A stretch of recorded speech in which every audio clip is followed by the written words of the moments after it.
Hola amigos, partimos de Carrapateira bien temprano, tanto que los bares para el desayuno todavía no están abiertos. El alimento fisiológico tendrá que esperar, no así el de la curiosidad, que empieza a enriquecernos con una escultura homenaje a la identidad de los habitantes de esta localidad como muestra de orgullo que sienten por su tierra. Este monumento se encuentra al sur de la localidad, punto cardinal por el que abandonamos el núcleo de viviendas. Caminamos unos cientos de metros entre pastos y un complejo de tratamientos de aguas residuales para empezar a encarar las pequeñas elevaciones que flanquean por este costado la cuenca fluvial de la Ribeira de Carrapateira. Con la altura ganada podemos dominar mejor el aspecto del valle, con el pueblo diseminado por la cresta de una loma en la que a buen seguro se podía divisar antaño la llegada de posibles incursiones piratas por las costas de Bordeira. No en vano, por este motivo, Carrapateira conserva restos de una fortaleza construida en 1673 para fines de vigilancia y defensa. Un monumento histórico que tendremos que dejar para próximas visitas.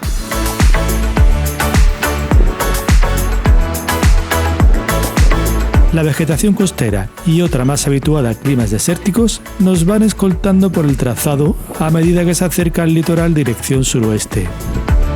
Pronto, la brisa del mar golpea nuestros rostros en el lugar de Forno, donde teníamos la esperanza de encontrar abierto el restaurante que aquí se emplaza.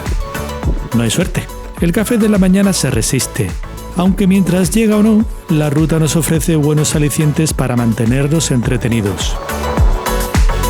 Para empezar, observamos el saliente de la Ponta do Castelo, lugar al que nos dirigimos raudos y veloces para asomarnos a la orilla. Desde el magnífico mirador que hay en su extremo, podemos otear al norte la recogida ensenada que abriga un islote, un modesto puerto de pesca y una playa de cantos rodados. Todo ello bajo el nombre del sitio en el que se encuentran.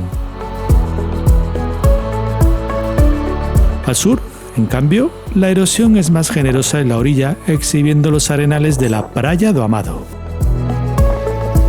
Entre las cumbres que la jalonan, no pasa desapercibido los espacios que buscan algunos para disfrutar de este entorno.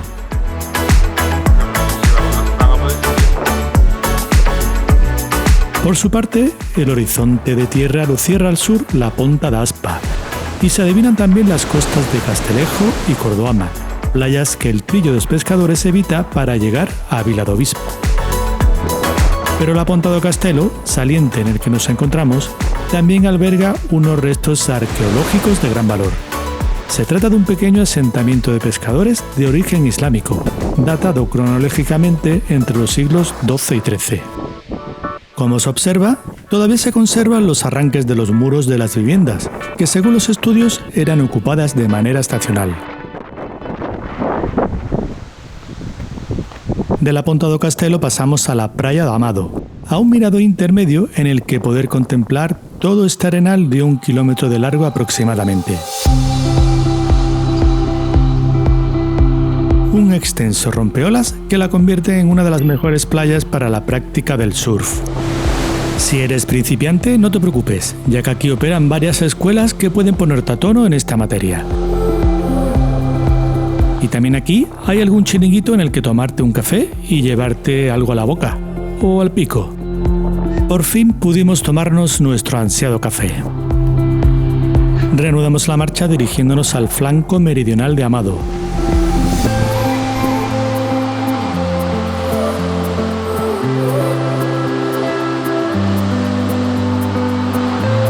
La anchura de la playa es mayor por esta zona y por eso aprovechamos el momento de la marea baja para caminar por la arena.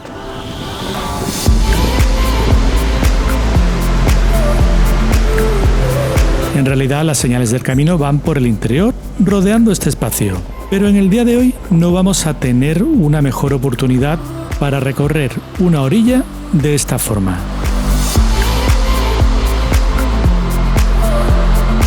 Además, volver a conectar con el camino es tarea fácil. Solo hay que seguir los senderos que se dibujan en las dunas y que ascienden a lo alto del acantilado meridional.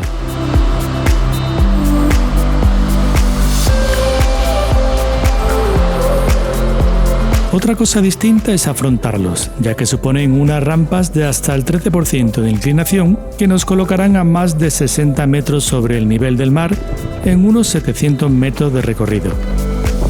En estas circunstancias admiten las paradas en las que darnos un respiro y deleitarnos con el paisaje.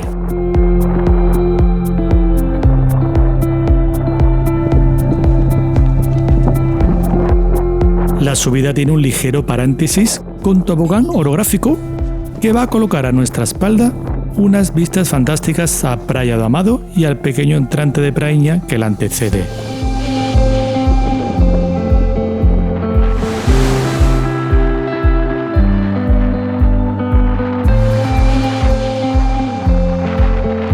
Luego terminamos de coronar el acantilado para cambiar rápidamente de paisaje, el que da a la playa de Murração, uno de los espacios de baño más salvajes y remotos de las costas portuguesas. Escarpados acantilados de esquisto y grauvaca cobijan por el sur esta aislada playa que solo aumenta el público en los meses de verano. La playa se sitúa al final de una depresión que en épocas de lluvias hace revivir un arroyo que vierte su torrente en la arena. Precisamente este arroyo marca el límite imaginario entre la freguesía de Bordeira y la de Vila do Bispo.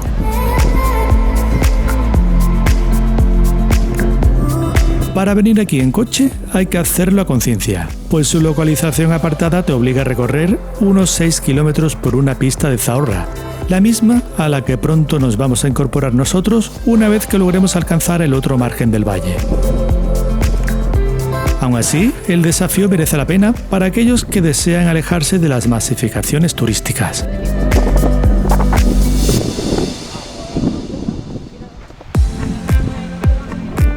El ascenso que viene a continuación es el más exigente de la jornada, pues la altitud sobre el nivel del mar que vamos a ganar casi llega a los 120 metros en poco más de 1 kilómetro de recorrido.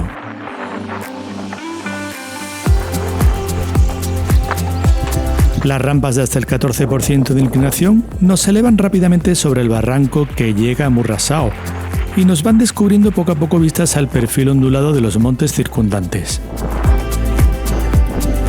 Alcanzada la cota máxima de la subida, caminamos unos cientos de metros por el interior, hasta que las señales nos orientan al noroeste, buscando de nuevo el margen costero. Esta orientación pasajera nos devuelve al norte vistas al Pontal da Garrapateira, así como descubrir otros salientes hacia el sur que la disposición del terreno todavía no había podido revelar.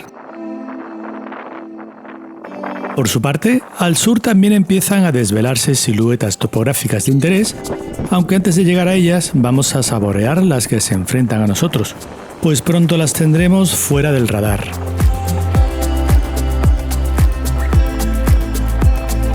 Llegados al balcón acantilado, nos tomamos unos momentos para disfrutar de esta franja de litoral fracturada que va a ponerse mucho más fascinante en el siguiente tramo de camino. Ya de entrada, el mogote rocoso perforado que asoma por los perfiles vaticina un recorrido apasionante. La senda irá perfilando el dibujo que describe la pared acantilada, afrontando unas pendientes descendentes en las que debemos tomar precauciones, ya que son algo pronunciadas. A medida que avanzamos, vamos dejando atrás el saliente de Ponta das Afias, una lengua de roca que se adentra en el agua y que da cobijo a un precioso arenal de difícil acceso. Continuamos bajando manteniendo la cautela al tiempo que vamos descifrando el trazado que se avecina en la siguiente depresión de terreno. A priori, aparenta ser exigente, pero el cautivador entorno al que nos aproximamos ayudará a digerirlo mucho mejor. Mientras rodeamos este acantilado, se va despejando la incógnita natural que aquí se esconde: la playa de Penafurada, un recogido arenal al resguardo de pintorescas formaciones rocosas. A esta playa también vienen a desembocar las aguas de un arroyo que se suele activar en épocas de lluvias intensas.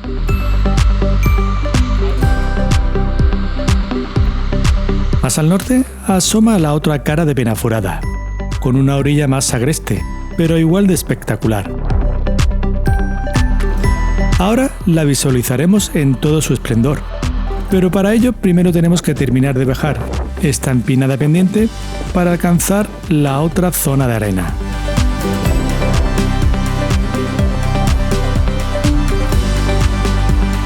Detrás viene un buen grupo de senderistas pisándonos los talones. A continuación, avanzamos por la senda que atraviesa las dunas hasta colocarnos en el perfil que separa los dos sectores de Penafurada. Ascendiendo por aquí nos percatamos de la singular Pedra dos Caneiros, una porción de acantilado que ha sido moldeado por la erosión.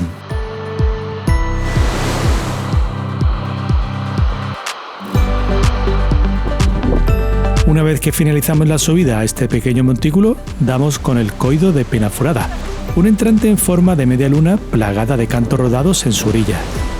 En el extremo norte se dejan ver algunos pescadores jugándose el tipo para dar con esos lugares recónditos en los que los peces creen sentirse a salvo. Las estampas de este paraje son espectaculares y las dominaremos con mejor perspectiva desde las alturas, a medida que afrontamos el último ascenso de exigencia de la etapa.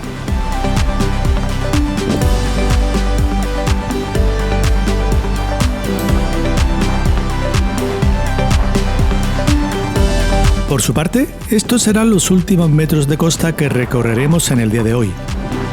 Así que bien merece la pena parar y recrearnos la vista una vez más con el Coido y la playa de Penafurada.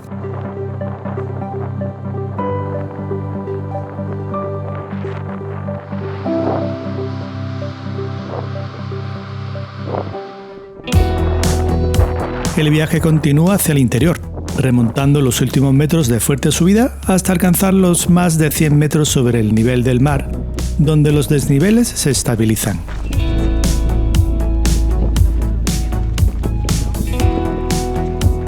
Este es el panorama de camino que nos deparan los 7 kilómetros que nos restan hasta llegar a Vila do Bispo, el destino de hoy. Por delante, una pista de zahorra que va cresteando entre las suaves colinas de la loma occidental del valle conformado por el barranco da Penafurada.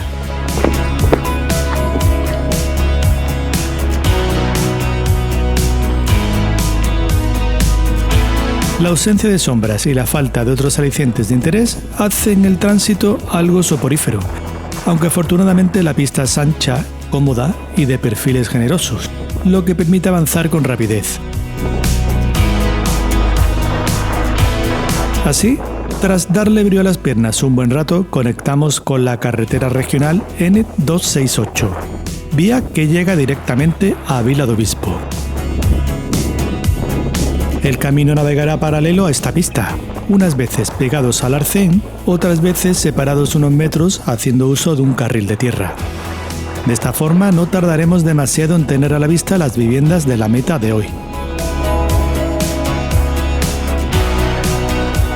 Estas primeras 8 etapas conseguimos llevarlas a cabo en un mes de abril. Así que celebramos la consecución del logro de manera independiente. Entramos en la localidad por su flanco norte, donde nos reciben varios molinos de viento restaurados que han formado parte del legado histórico agrícola en materia de producción de cereales. Se dice que estas tierras eran el granero del Algarve. No obstante, muchos vilavispenses también dedicaron sus vidas al mar. Una obra escultórica del autor Mario Miranda homenajea los oficios de la pesca y el marisqueo. Con este último monumento del patrimonio civil nos ha entrado un poco de hambre, así que dejaremos la visita a otros sitios de interés para la siguiente jornada para ir a darnos un festín gastronómico con el que despedir otra estupenda etapa. Hasta la próxima.